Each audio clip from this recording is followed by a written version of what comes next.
Ok, pues bueno, muy buenas tardes a todos, todas, todes nuevamente. En este 28 Congreso Internacional 2022 de la Asociación Mexicana de Investigación Teatral, que en convenio con el Centro de Investigación Teatral Rodolfo Sigli, está presentando las mesas en esta segunda jornada de hoy sábado. El Congreso lleva por título Repensar la investigación teatral en Iberoamérica, creación escénica, revisiones históricas y debates contemporáneos. Damos paso ahora a la mesa Investigación para la Creación Escénica 2.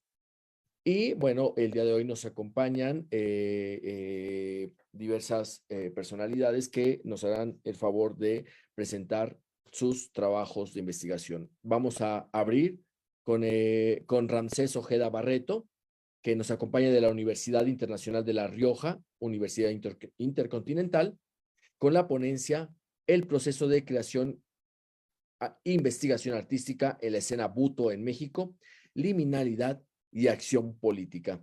Y sin más, pues le doy la palabra a Ramsés. Adelante, por favor. Muchas gracias. Un gran saludo a todos. Buenas tardes, buenos días, dependiendo de dónde nos estén escuchando.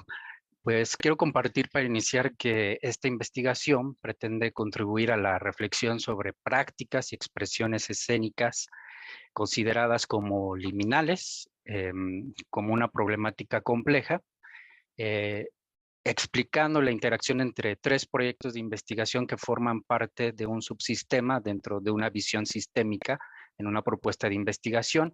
El primero denominado como la calidad de vida en la vejez, el segundo como las prácticas liminales en los espacios públicos en la Ciudad de México, que hace poco compartí, y esta ponencia que es el proceso de creación e investigación artística en la escena Buto en México, liminalidad y acción política. El propósito de esta ponencia es reflexionar sobre esta doble orientación que generalmente se encuentra asociada al trabajo del artista como creador y al trabajo del artista como investigador. De la misma manera, aportar una perspectiva que coadyuven al creador escénico en su tarea de registrar, analizar e interpretar el proceso creativo como una metodología de investigación desde un marco conceptual por lo denominado por Dubati como artista investigador.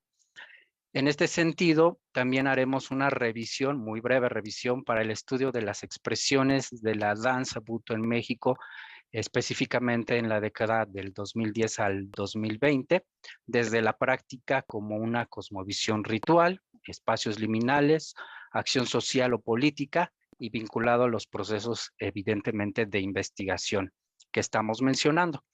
El punto de partida será a partir de estas dos preguntas. ¿Por qué las expresiones de danza Buto durante esta década del 2010 al 2020 pueden responder a un campo de acción social y liminal? Y la segunda, ¿qué elementos del proceso en la danza Buto pueden considerarse como una metodología de investigación bajo esta perspectiva del artista investigador? Durante las últimas décadas en México se ha adoptado la práctica de lo denominado como danza Buto, algunos otros como Buto Performer, según entendido desde varias perspectivas. Según Bernal, en una publicación que hizo en el 2017, Bernal es investigadora del CITRU, fue a principios de los años 80 que los primeros espectáculos de Buto llegaron a México. No obstante, fue casi al finalizar la misma década que cobró un minúsculo interés por parte del público y de los artistas mexicanos. A partir de ello, el Buto se convirtió en un fenómeno de gran aceptación en México, consolidándose desde el inicio de la segunda década de este siglo. En este sentido, una de estas primeras afirmaciones de la investigación es que en su gran mayoría este tipo de expresiones de Buto en México están estrechamente vinculadas a los acontecimientos de violencia social que vive nuestro país o que vive México. Esto, por supuesto, es relevante para la investigación, puesto que el surgimiento de esta expresión, el Buto, en Japón está vinculado, por supuesto, a un contexto de posguerra. La danza Buto nace en Japón en el Japón de posguerra, a finales de los 50, durante la década de los 60, se ramifica en diversas prácticas subversivas y grotescas.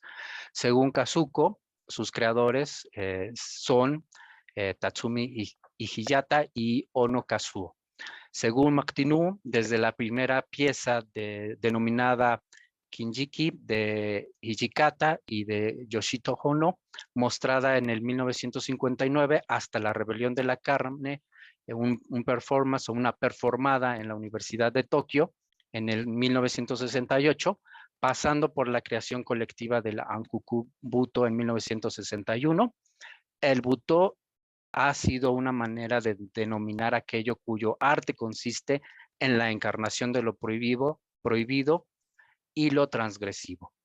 Nakamura, en una publicación que hizo en el 2006, también relacionan el surgimiento del Buto con una coyuntura japonesa postbombas nucleares de las ciudades de Hiroshima y Nagasaki. Cito, el Buto habría sido en sus comienzos una crítica a la occidentalización de la sociedad japonesa después de la Segunda Guerra Mundial. Buto se traduce danza de las sombras. También el vocablo viene del Buyo. Según Ashieri, que es una investigadora y también bailarina del Buto argentina, menciona que Katsura, que evidentemente fue también discípulo de Hijiyata, y dio una conferencia en el 2010 en Argentina. Buyo, el vocablo Buyo, estaría compuesto de acabar, mau y bailar odoru. Él menciona que así se llamaban a las danzas occidentales, pero que habría resultado insatisfactorio en tanto que no representaban aquello que los jóvenes de vanguardia japonesa buscaban nombrar. En este sentido, otro representante, pero también investigador, Rashid César, que es uruguayo, en su publicación denominada o llamada Desde Adentro, explica una definición sobre la danza Buto que es muy interesante. Cito, esta danza apela al silencio interior, al morir del cuerpo domesticado para dar a luz a otros cuerpos ancestrales, minerales, cósmicos, vegetales, fuerzas invisibles que nos habitan y se transforman en danza. Ser habitado por el espíritu en lo que nos ha transformado y no en la forma en sí, es lo que particulariza y da una gran profundidad al movimiento de quien se sumerge en el Buto. Cierro cita. Por su parte, otro investigador, González, comenta que su origen se ubica al periodo posterior a la Segunda Guerra Mundial. Sin embargo, también comenta que se ha concebido que provienen de las percepciones de soldados japoneses que veían cuerpos de sus compañeros caídos en un mar lleno de medusas. No obstante, regresando a nuestra investigadora Bernal del CITRU, se menciona que los primeros espectáculos de danza pues llegaron a México cuando se exhibieron las primeras expresiones de esta modalidad dancística. En este caso, en 1986, Nakajima impartió un curso, debutó en la Universidad Nacional Autónoma de México y se presentó en la sala Miguel Covarrubias. Y la maestra invitada para participar también en la 15ª edición del Festival Internacional Cervantino en 1987. A partir de ahí, otro de los representantes más importantes en la escena ahora en México, Diego Piñón, menciona, la misma investigadora Bernal, que fue uno de los primeros impulsores de esta expresión en México y que él mismo, Diego Piñón, distingue 3 oleadas de influencia en el Buto a lo largo de las casi 4 décadas que han pasado desde las primeras presentaciones de los grupos japoneses. La primera a finales de los 80s, que tuvo escasa respuesta por parte de bailarines. La segunda tomó un impulso en el año 2000 y tuvo como figuras decisivas a Nakajima y Morobushu y Tadashi Endo, y la tercera que se dio a partir del 2010 hasta la fecha. Seguidores, pues tienen un gran número de aceptación en México. Otra de las grandes representantes de la escena en la escena mexicana es Eugenia Vargas.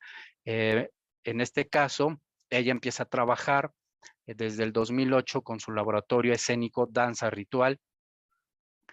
Teatro Ritual, así como otros exponentes como Espartaco Martínez y desde la práctica de la investigación Gustavo Emilio Rosales. En este sentido, hay elementos en el proceso del Buto que pueden considerarse como una metodología de investigación bajo la perspectiva del artista investigador que inquieta a los Buto performers en México. En esta dirección, la reflexión comienza con el discurso de Dubati en la publicación del artista investigador y la producción del conocimiento territorial.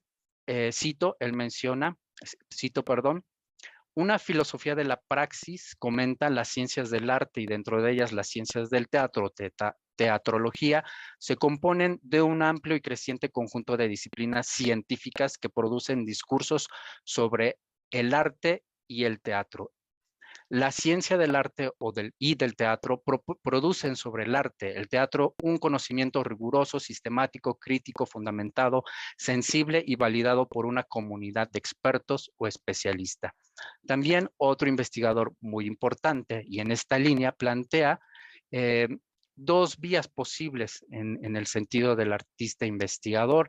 La primera sobre los conocimientos científicos aplicados al trabajo del actor y la segunda sobre los conocimientos científicos para el estudio del actor. Finalmente, durante también su proceso de investigación, menciona que el proceso creativo del actor existe en tres niveles: los fundamentos técnicos, pedagógicos y científicos.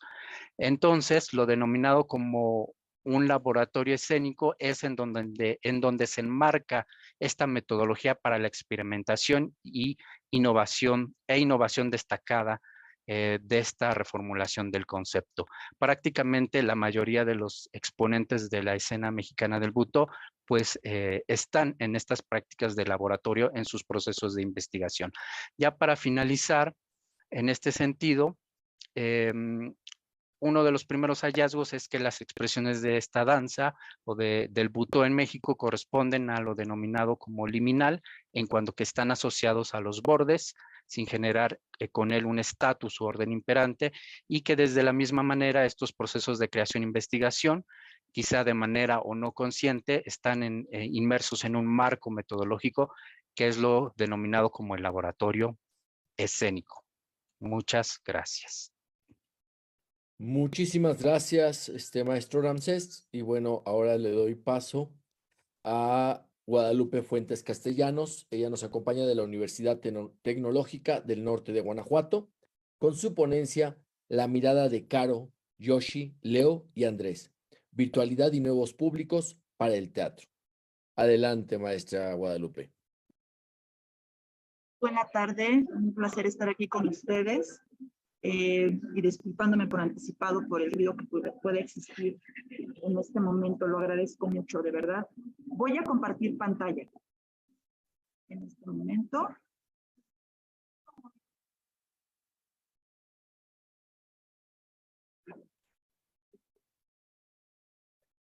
Parece que ya se está compartiendo.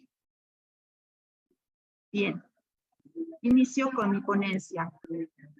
En un momento en el cual la sociedad en su conjunto necesitó de los medios tecnológicos para enlazarse remotamente y lograr el acto comunicativo, surge la pregunta sobre la necesidad y pertinencia de la utilización de dichos medios tecnológicos en las artes escénicas. Los poco más de 2 años de experimentación en la llamada tecnoescena, a propósito de la pandemia, hicieron visible una línea de investigación entre escena y tecnología, que ya llevaba algunos lustros en el tiempo, la llamada sociedad red como una forma de entender el mundo y cuyo impacto cultural es innegable. Marca la dinámica de la sociedad actual, dispositivos electrónicos conectados permanentemente y mediante los cuales se interacciona entre seres humanos de diferentes geografías y circunstancias. En medio de esta atmósfera y en consecuencia de mi interés como creadora escénica, me resulta fundamental detenerme en la mirada, explorarla, cuestionarla, repensarla.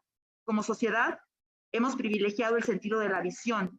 Le damos un sentido de realidad a aquello que podemos ver a sabiendas que es posible engañar a la mirada más despierta, mediante algún truco de prestidigitación. El ejercicio de la mirada nos complace. ¿Cómo es que miramos? Una pregunta muy extensa y que en el presente escrito pretendo interpelar desde la experiencia del público infantil y adolescente. ¿Cómo miran estos jóvenes, cuyo ejercicio de la mirada ha estado condicionado por las pantallas, en lo que culturalmente llamamos como nativos digitales? En este sentido, las experiencias durante la pandemia con mis hijos de 7 años y de 13 y sus colegas gamers, niños que oscilan entre estas edades, me han resultado muy enriquecedoras en este momento al que yo considero coyuntural para el ejercicio teatral. ¿Qué experiencia escénica presencial podría necesitar un espectador cuya mirada está penetrada por el frenetismo del gaming, del videojuego?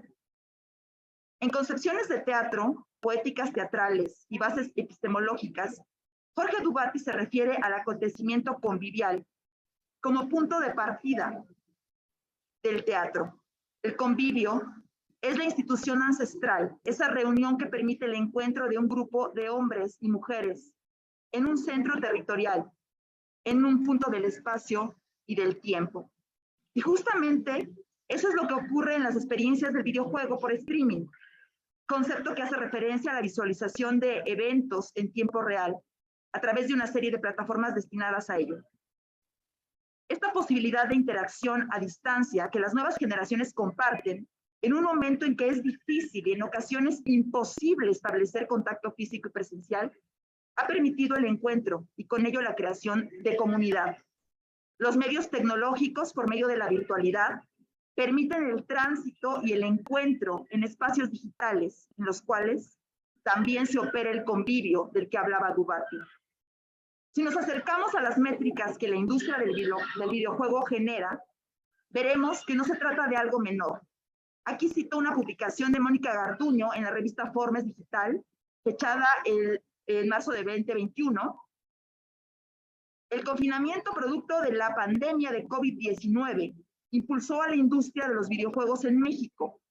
El 2020 cerró con 72.300 millones de gamers, lo equivalente a un aumento del 5.5% en comparación con 2019. De acuerdo con datos de CIU, que es una firma, una consultoría que justamente hace labor en el dimensionamiento e investigación de mercados especializados en América Latina. Esto quiere decir que el 57.4% de la población total mexicana se considera gamer al jugar en cualquier dispositivo, consolas, computadoras, smartphones o celulares, tabletas y otros dispositivos. En otro sitio web de información especializada, los datos van en el mismo sentido. Virginia Pérez Sousa, corresponsal de Legixcomex.com, refiere con datos de la Asociación Mexicana de Internet, de un total de 110 millones de habitantes en México. 16 millones son gamers y representan el 57% de los jugadores que gastan dinero en videojuegos. Pero ¿a dónde voy con todo esto? La pandemia tuvo ganadores y perdedores. El teatro fue uno de ellos. Nosotros, los teatristas, no podemos concebirnos como industria. Somos y seremos un medio de alcance menor, en formatos cada vez más pequeños que a la luz de la pandemia experimentamos con los medios digitales. La tecnoescena, que en los últimos años ha aparecido, se fortaleció con el confinamiento, tal como la industria del videojuego. Pero lo que a mí me interesa dilucidar es cómo estas generaciones, la niñez y la adolescencia de nuestros tiempos, están generando narrativas y desde luego, cómo han construido una visión dramática, una visual también en este sentido. Me parece que nosotros, creadores escénicos, estamos obligados a conocer y dialogar con ellos, si pretendemos producir teatro para estas jóvenes audiencias. Si bien es cierto que el consumo de videojuegos ha sido polémico desde su aparición, por las consecuencias negativas en lo físico y cognitivo, no es competencia de este escrito referirlas, pero me detendré en un concepto que me pareció interesante, el del panóptico digital, según la postura del filósofo surcoreano Byung-Chul Han, quien dice: los habitantes del panóptico digital no son prisioneros, ellos viven en la ilusión de la libertad. Tal desarrollo hay del individualismo en esta época que ya no existe el otro, ni siquiera como explorador que me fuerza a trabajar y me aliena a mí mismo. En realidad, me exploto a mí mismo voluntariamente creyendo que estoy realizándome. El jugador entonces, perdón, cierro la cita. El jugador observa, es observado en un clima de interacciones que lo mantiene atado, presente, pero también hiperexcitado. Ahí, en el momento. Características de los usuarios digitales. Han habla de una masa constituida de enjambres, de puras unidades. Me voy a detener aquí en alguna experiencia audiovisual de inicio, en lo que ha sido propiamente una creación que llevé a cabo en el año de 2021, que fue fruto del confinamiento. Realicé un trabajo experimental con la adaptación que había hecho para microteatro de Macbeth. El resultado fue un audiovisual. Al momento que no pudo salir a escena, pues nos volcamos en este trabajo audiovisual. Posteriormente, me interesó tomar otro texto shakespeariano, esta vez Coriolano. Y fue justamente a partir de las charlas con mi hijo adolescente que surgió en él la intuición de llevar la historia de este extraordinario soldado romano a la arena del juego digital. Me propuso, Leonardo, mi hijo, que la plataforma del videojuego de Halo, o Halo, era el sitio donde podíamos situar a este personaje romano. Este enfrentamiento entre volscos y romanos. Así se dio la tarea de generar algunas maquetas para que este proyecto pudiera ser llamado Corioles. Posteriormente, y fruto del primer trabajo que realicé con Macbeth, ha surgido la posibilidad de trabajar algo que hemos llamado Shakespearencias transmediales. Es un proyecto en el cual estamos intentando dialogar con el mundo del gamer o de los juegos, de los videojuegos, a partir de un texto, en este caso de Coriolano, de Shakespeare. A este proyecto se van a adherir en fecha reciente mis estudiantes de la licenciatura en diseño digital, que también están presentes en el taller de teatro que dirijo en la UTNG, la Universidad Tecnológica del Norte de Guanajuato. Son chicos que trabajan justamente con el tema del videojuego y con la experimentación y desde luego con lo digital. Este trabajo forma parte también del equipo de investigación de actualidades contemporáneas aquí dentro de los grupos de la MIT. Estamos experimentando, tratando de hacer trabajo de campo en relación con la investigación, pensando en el dispositivo celular como una extensión corporal que también constituye un discurso. Creaciones dinámicas que se superponen unas a otras. Existe una suerte de interfaz corporal en la que hemos estado, o sobre la que hemos estado dialogando. A este propósito, voy a citar a Marshall McLuhan, quien anunciaba en su libro Comprender los medios de comunicación, las extensiones del ser humano, que las herramientas creadas acaban teniendo influencia sobre la humanidad y modifican no solo el medio, sino también nuestro comportamiento. Esto lo escribió en 1964, pero este texto sigue siendo un referente en el análisis de los diferentes tipos de interfaces comúnmente utilizadas para interactuar en los videojuegos. Así pues, los seres humanos con la tecnología evolucionan en estos entornos virtuales. Para estas generaciones, jóvenes, adolescentes, niños, la construcción de ficciones es sumamente atractiva y compleja. Han surgido desde luego desde hace algún tiempo los gaming studies que han puesto el ojo en la manera en cómo la literatura ha narrado historias a lo largo del tiempo. Aquí coloco algunas imágenes justamente del día de ayer, en donde un espectáculo de La Cura del Baus que se presentó en el Cervantino utiliza justamente esta idea de extensión del cuerpo a partir del celular, que interacciona todo el tiempo con el espectáculo que está ocurriendo. Ya para cerrar, comentaré lo siguiente. El videojuego y todo el entorno digital como producto cultural que bebe de formas artísticas que le anteceden, que conforman su estética. Como lo dice también Flavio Escobedo, un experto en el asunto de los videojuegos. Y cito, el videojuego ha interpretado muchos de los símbolos y acontecimientos de la fantasía épica medieval, de la ciencia ficción, de la agricultura, la pesca, la guerra, lo terrestre, lo marino.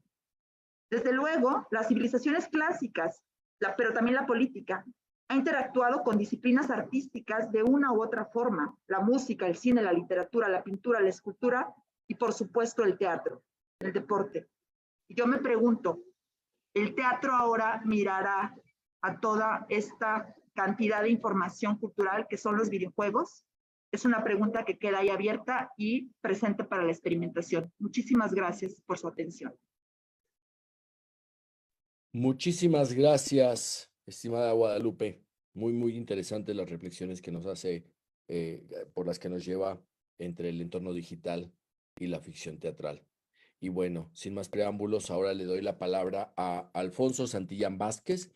Él es estudiante de la maestría en filosofía de la Universidad Iberoamericana y nos presenta la ponencia Danger Music, el peligro entre el performance, el arte conceptual y la música. Alfonso, ¿tienes alguna presentación que pasar?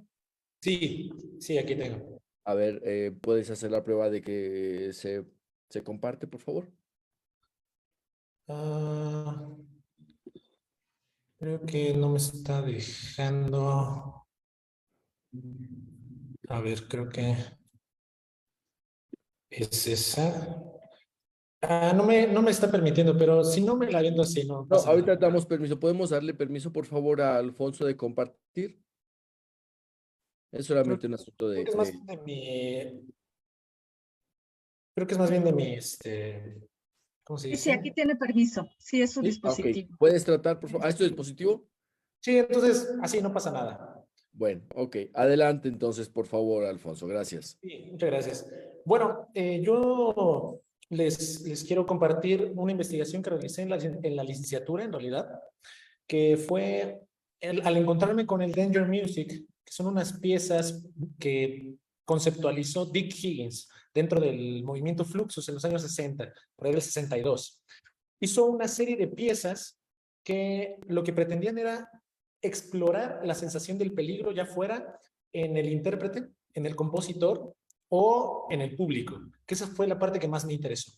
Entonces Dick Higgins tiene estas piezas que son medio conceptuales, medio teatrales, medio musicales, que por ejemplo, por mencionarles una, esta es la número 9 y dice que, está escrita en inglés, efectivamente, pero dice que seas voluntario para que te remuevan la espina, o sea, la espina dorsal. No, es una cosa que en realidad podría ser tu voluntario, sí podrías llevarla a cabo, pero no necesariamente está pensada para llevarse a cabo en realidad. Otra pieza muy famosa del Danger Music es la número 17, que es Scream, Scream, Scream, Scream, Scream, Scream. O sea, grita, grita, grita, grita, o grito, grito, ¿no? Podríamos interpretarlo en español de diferentes maneras.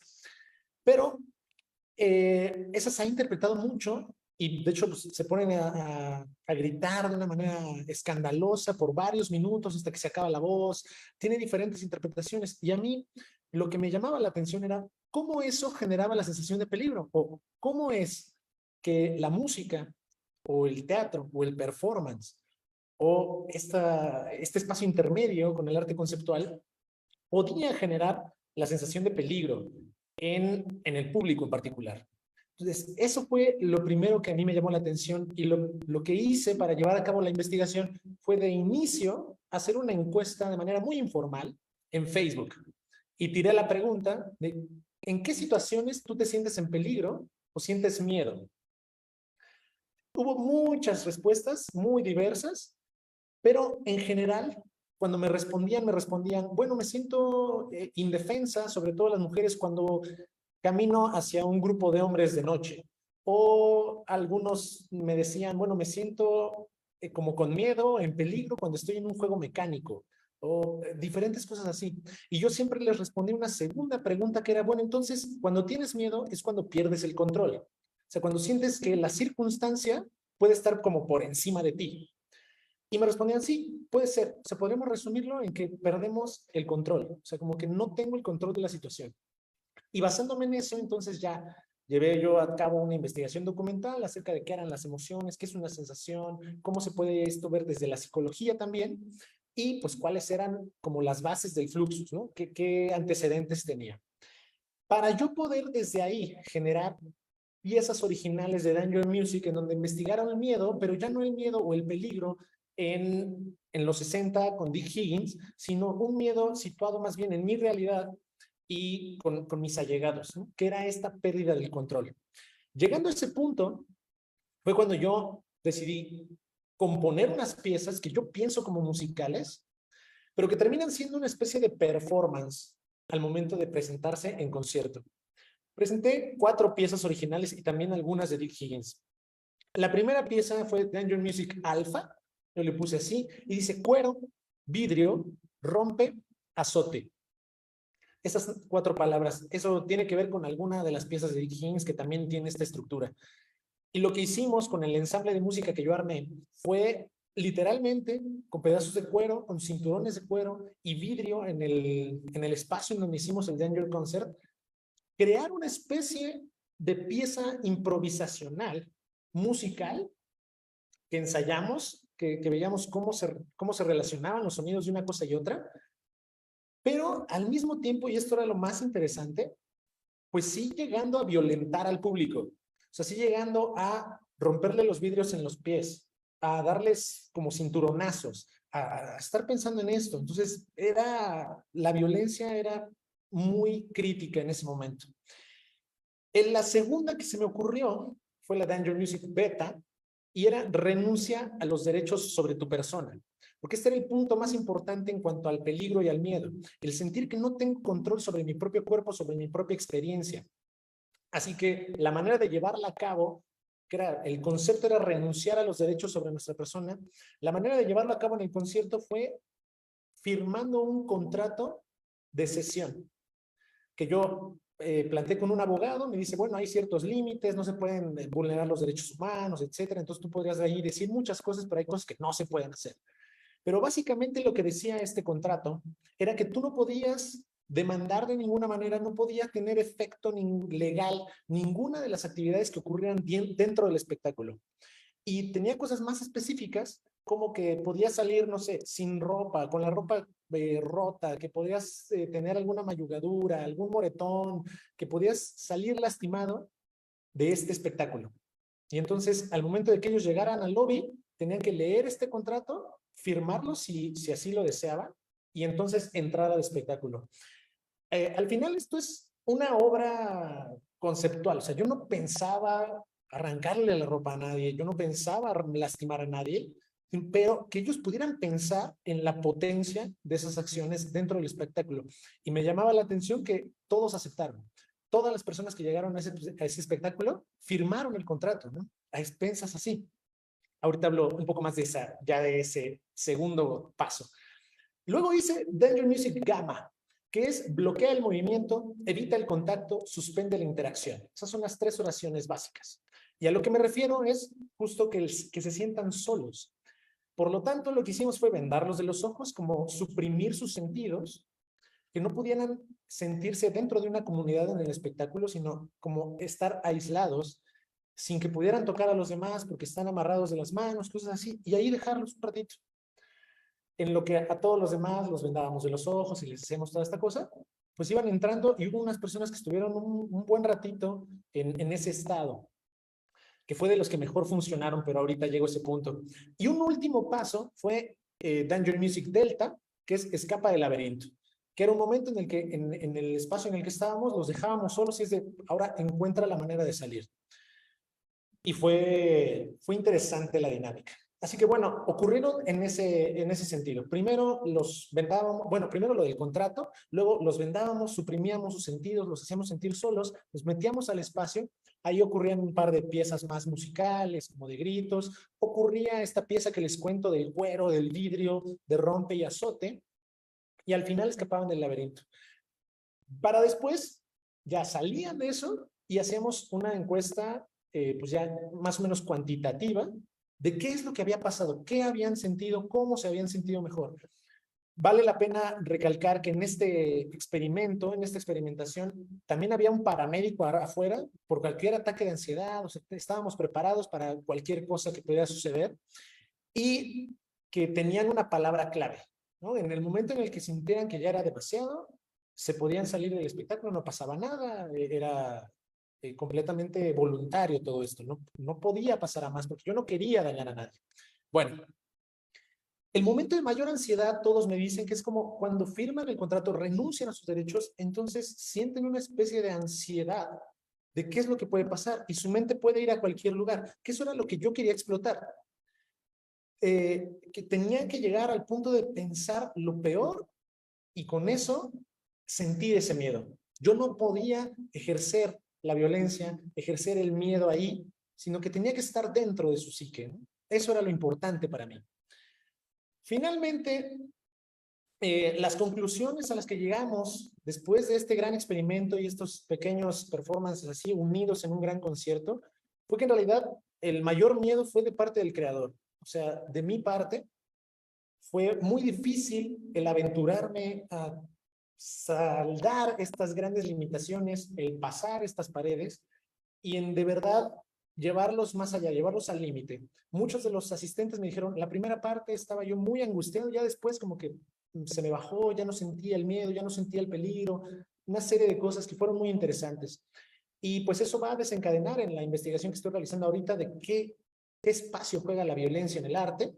Y finalmente una investigación que también queda pendiente es en dónde está la ética en ese punto, en dónde podemos trazar como límites éticos del encuentro con el otro en este tipo de espectáculos, en performance violentos hacia el público, que ese es un tema que me interesa demasiado. Muchísimas gracias. Muchísimas gracias, Alfonso. Muy interesante estas últimas reflexiones que haces, ¿no? Bueno, vamos a dar paso entonces a intercambio con las y los asistentes. Y bueno, hay una primera pregunta de Eduardo Ledesma para la maestra Guadalupe Fuentes. ¿Considera usted un excesivo uso de los videojuegos puede generar una normalización del cuerpo y por lo tanto nuestra experiencia estética? Pienso en Ander Breivik para La Matanza de Utoya. Asumió como parte de su entrenamiento el jugar videojuegos del tipo One Person Shooter. Sí, muchas gracias. Sí, bueno, gracias por el comentario. Sí, justamente este tipo de videojuegos, el de los shooters, ha sido uno de los más atacados. Estos en los que puedes simular, asumir formas de violencia de diferente situación, algunas muy extremas, ¿no? Algunos que han tocado el tema de las violaciones. En fin, también se pone ahí la controversia en el asunto de los avatares, ¿no? La visualización de los avatares, que también ha sido otro tema controversial. ¿Qué está diciendo el avatar y esta visión del propio cuerpo del jugador a partir del avatar? Sí creo que puede desde luego, bueno, la situación del cuerpo como una experiencia estética, desde luego que es algo muy amplio, pero no sé si con el uso del videojuego. Yo lo estoy ahora reflexionando en relación con los hijos, con los jóvenes, con los que estoy teniendo acceso en la universidad, por ejemplo. Y una cosa que me doy cuenta es que paradójicamente el cuerpo de estos jóvenes pareciera que son ajenos a su propio cuerpo. Es decir, tienen una habilidad en el manejo de ese cuerpo del avatar, de ese cuerpo que está ahí jugando, que son ellos, de alguna manera, en esa extensión, pero en su propio cuerpo no lo existe. Y eso en el taller de teatro lo veo continuamente, ¿no? Cuando trabajamos ejercicios de lo corporal. Entonces, no sé si el uso excesivo del videojuego pueda generar esta normalización. Sí hay una experiencia estética, sí lo creo. Creo que eso es lo que podría contestar. No sé si conteste. Muchas gracias, Guadalupe. Bueno, una pregunta. Tenemos muchas preguntas. Se ha abierto mucho interés y una participación de Miroslava Salcido. Déjenme leer primero las preguntas y entonces le doy el micrófono a Miroslava. De Eduardo Ledesma, para Ramsés Ojeda. ¿Considera una dificultad epistemológica para la práctica del Butó en México la falta de una praxis presente y constitutiva del budismo zen en México, en tanto que referente cultural de la estética japonesa? Ok, qué interesante. Híjole, sí es complejo, pero yo creo que más que una dificultad, es un reto. El mismo Diego Piñón hace referencia que en su trabajo lo que ha realizado es una mexicanización de la danza butó. Recuerdo aquí dos elementos, contestando también desde lo teórico, algo que decía, o una definición que decía Pavis respecto a la multiculturalidad, que en realidad es como es el ejercicio, por supuesto, que en lugar de adoptar es como un lenguaje que tiene un fin, que sea un lenguaje para todos, ¿no? Un lenguaje universal para todos, ¿no? En este sentido, es cierto que no hay, pues, o no está relacionado justamente con el budismo zen, pero sí hay una práctica que sucede también con el laboratorio de Eugenia Vargas y con el mismo Diego Piñón, una práctica que está muy de la mano sobre las ritualidades de las comunidades indígenas. Entonces yo considero que más que una dificultad es un reto, ¿no? Es un reto en donde pues esto sucedería desde la perspectiva también de los procesos rituales de las comunidades indígenas en México. Ok, muchas gracias, Ramsés. De Susana Báez para Guadalupe, ¿qué habilidades estéticas y éticas potencia el ejercicio de transmedia entre el formato de los videojuegos y el teatro entre los jóvenes? Y bueno, a mí me ha parecido muy interesante meter el asunto del teatro en esta idea que tienen los jóvenes de lo transmedial, justamente, que por cierto hay otro comentario más adelante que habla de Henry Jenkins, que es justamente a quien se le da la paternidad de lo transmedial, ¿no? Esta idea de la convergencia de medios, yo diría, ¿no? Que va a potenciar esta experiencia estética, es algo que sí desde lo transmedial es muy notable. Y el teatro es otro medio, ¿no? Entonces a veces cuando se piensa en lo transmedial, es el videojuego, es lo que está de manera digital. Y yo estoy insistiendo, por lo menos con los chicos de la UTNG, que el teatro también es parte del transmedia en todo caso. Es a lo mejor un medio que viene desde, vamos, los griegos y quizá más atrás, pero también entraría en ese juego de lo transmedial. Y me parece que entonces potenciaría esa experiencia estética en muchos de ellos. Y agradezco también el comentario para fans, blogueros y videojuegos de Jenkins, que me parece que es alguien obligado a revisar en todo este asunto. Muchísimas gracias. Claro, voy a leer la pregunta que ya refirió, que estaba aquí, que es la pregunta de Alfredo Loza Becerra. Para el tema de videojuegos, le recomiendo buscar el juego Fans, Blogueros y Videojuegos de Henry Jenkins y las dinámicas de la cultura de participación y el trabajo del Grupo Finisterra de la Facultad de Ciencias Políticas y Sociales de la UNAM. Bueno, ya hizo referencia, muchas gracias. Aquí está la pregunta de Miroslava Salcido, no sé si esa era la que quería hacer porque ya no la veo más en el chat, pero dice... Pregunta Miroslava y la pregunta es para Alfonso. ¿Cómo concibes la disrupción política libertaria en una pieza de performance instruccional que pone en escena el mandato? Sí, justo ya la había leído y es una problemática, digamos que viene del performance, pero yo la estaba pensando más bien desde la música. Al final, la conceptualización de Dickens de este espacio intermedial no era todo performance, sino que tenía su parte musical y como parte musical era una partitura. Entonces, estas pequeñas instrucciones eran pensadas más que como un mandato de la improvisación, sí como una especie de partitura que hay que leer, que hay que interpretar, que hay que ver cómo se va a llevar a cabo en el escenario, ¿no? O bueno, en cualquier espacio en este sentido. Entonces, creo que ahí la respuesta vendría más bien de la parte musical, que es como mi área. Ok, gracias. No sé, Miroslava, quisieras ahondar en tu pregunta, aprovechando de una vez que se hizo. Sí, puedo. Bueno, yo me estoy refiriendo con el mandato a esta cuestión en Dick Higgins y compañía en el Fluxus sobre la cuestión de la escritura performática instruccional, ¿no? Es decir, este tipo de performance en la que hay una partitura, una escritura que es una partitura, es decir, hay una partitura que transita hacia la escritura y viceversa, que está ordenando una acción que transgrede la normalidad, ¿no? Y me parece que justamente lo que pone en escena Dick Higgins es esta idea de que, bueno, no solamente Dick Higgins, sino también el Fluxus, ¿no?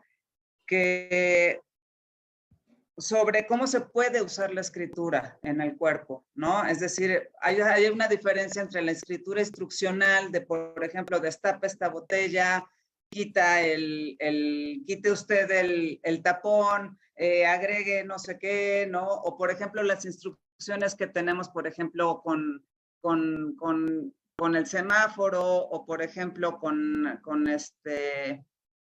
las escrituras tipo pare aquí, avance, deténgase. Bueno, ahora la escritura instruccional con esta cuestión de la pandemia se volvió muy evidente, ¿no? En todos lados encontramos escrituras instruccionales.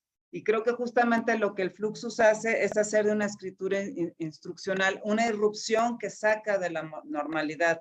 Entonces, eso es a lo que me refiero con el mandato, ¿no? Es decir, la escritura Fluxus tiene este carácter de ordenar algo que se puede interpretar de muchísimas maneras, ¿no? Y que además ordena cosas o ordena acciones que no están dentro del archivo, del repertorio de la normalidad, ¿no? Entonces, mi pregunta se dirige justamente a cómo concebirías tú en una escritura instruccional de performance que implica como la disrupción de lo normal. ¿Cómo entenderías tú una irrupción política? ¿Por qué sería una irrupción política? Creo que es muy importante porque Fluxus pone en escena eso. Ya. Yo en ese momento, al menos, lo pensaba en términos justo de la tensión con lo violento. Al momento de que planteaba estas instrucciones, estas partituras, justo se dirigen a un par, a la asimilación de esa violencia, o sea, como al que el público va a decir, voy a ser violentado. Y en esos términos como que ahí ya entra en lo político y ya como que hace disrupción. Y un par más en términos políticos para los intérpretes. O sea, como te está como ordenando el ejercer la violencia, el hacerte violento, el tener como este carácter. Y ahí ya la pregunta se convierte en, de verdad, como que vale la pena, o sea, como, ¿para qué? ¿Qué es esto? ¿En qué momento se va a establecer? Todas estas cosas.